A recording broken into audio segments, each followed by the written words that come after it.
if I could talk myself, like, my senior year of college after that last interview before I graduated fell through. Yeah. And then I ended up chucking my BlackBerry into the wall. Definitely don't do that. Don't ever throw a phone. But also I would probably say, I don't know, don't worry.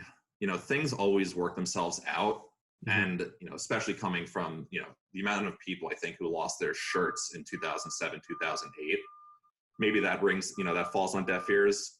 Mm-hmm.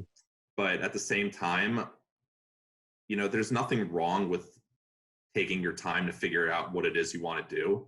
Because if you feel that you need to run headlong into something, and it turns out that wasn't the right decision, that's far worse than taking your time and figuring out what it is you want to do, even if it takes you 5 years to get where you think you want to be. It's interesting that you say that, because we've had I had a guest on recently that said, at least for investment banking, they're like, people tell you, take your time, figure out what you want to do. He's like, that's a lie. He's like, because if you don't know when you get into undergrad that you want to go like investment banking, for example, the boat sails really early.